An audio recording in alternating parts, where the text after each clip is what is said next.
Ted Cruz is, as always, the worst. And in particular, this month, the way he's been the worst is about the border, pretending to care about what happens there and attacking those who actually want some accountability and some reform. So Ted Cruz, fresh back from his trip to a dark bush, is now picking a fight with AOC, who is being consistent on the border and calling out the mistreatment of minors at the border, calling for the Biden administration to do more, something she did under Trump as well. Ted Cruz totally changing his position.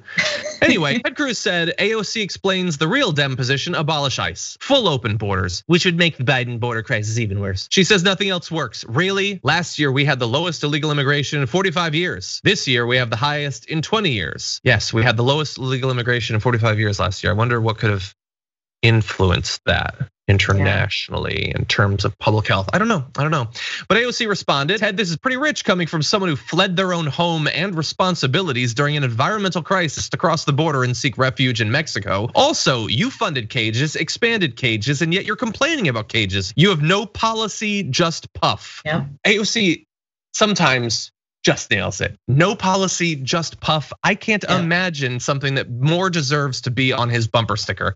And she goes on to say, maybe Mexico shouldn't let you in the next time you try to run away from your job to sip umbrella drinks in Cancun. A reminder that your resignation is 84 days past due, at least, because no one should forget, of course, that while some people rammed their cars into the Capitol, he tried to overthrow the US government in his own way. He just wasn't successful. And I guess he was too cowardly to join those who were pooping in the Capitol. But he was doing it all the same. Viviana, what do you think? It's 85 days late now. I mean, AOC does nail it. I wish I could be as eloquent as AOC. She nails it. And I don't know if you caught her story just a few days ago, but somebody asked her, why don't you talk about the kids in cages like you used to? And she was like, excuse me? And she went off in a tirade.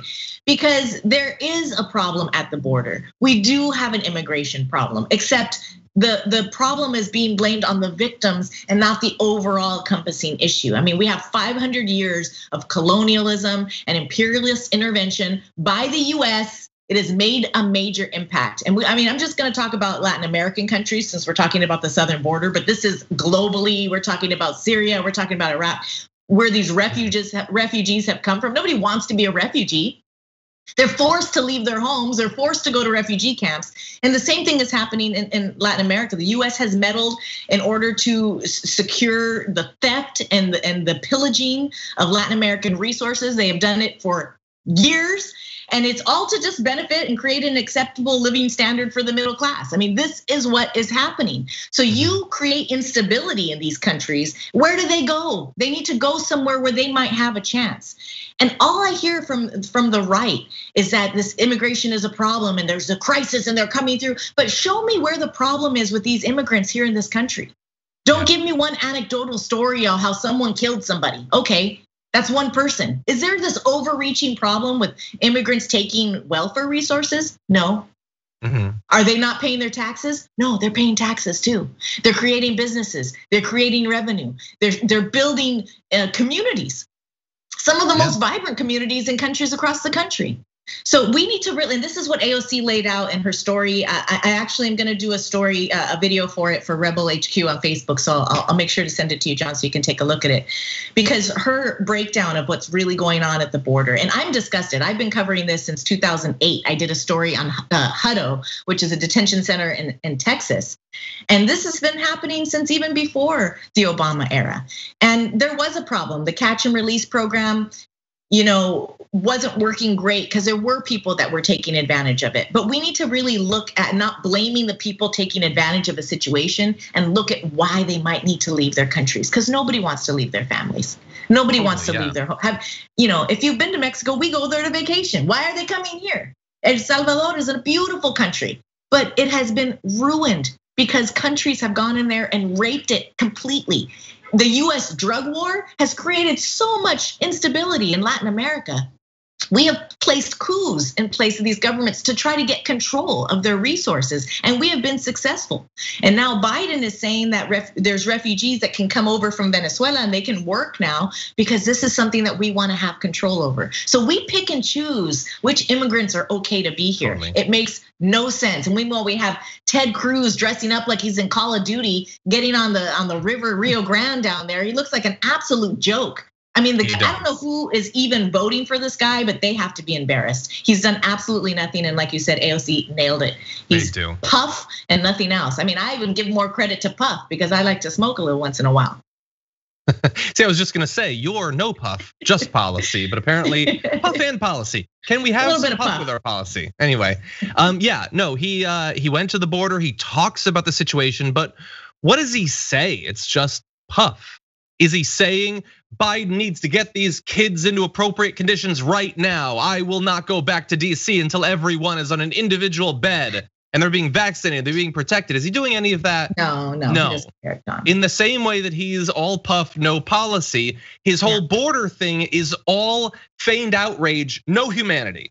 No acknowledgement of the human situation there. It's all this feigned concern about borders and walls and all that nonsense. This is not a bipartisan issue. I mean, this is the Democrats and the Republicans have been just as guilty of both of it. And why? There's too much money to be made in the carceral system. There's too much money to be made here by exploiting these people. And that is what we really need to look at. The exploitation and imperialism across to other countries, but the exploitation here in our own country. This is why this problem is being made into what it is. It creates revenue. So I don't want to hear anything from the left, from the right, none of it. There's not one kid that should be in cages. You can make one phone call and get them into a foster home or into a home with a family member that they know. There's people, they have family here. That's why they're coming here. Call up their tia, let them stay with their tia. They don't need to be in a cage. Don't replace the chain link with some plastic clear barrier as if that's any better. Totally. What is this, EP? You gotta have like these clear tunnels? Come on, what is going on here? Let these kids go live in family homes, but like children should. Okay.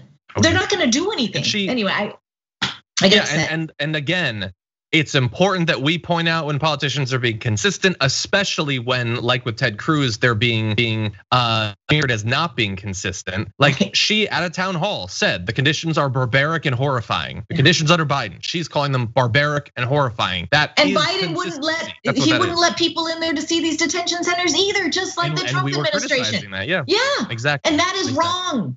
That it should be total transparency, but the problem is they know it's dirty, they know it's ugly, and they don't want us to see it.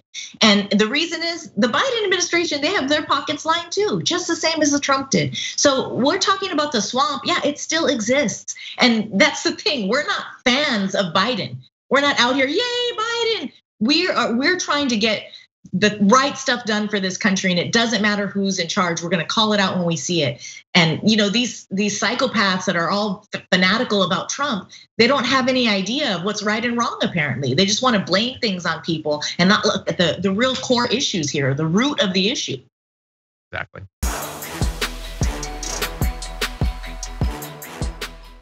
For more political news breakdowns, interviews, stories of activism, and me trying my hardest to care about the occasional big celebrity news story, subscribe to our YouTube channel at youtube.com/thedamagereport.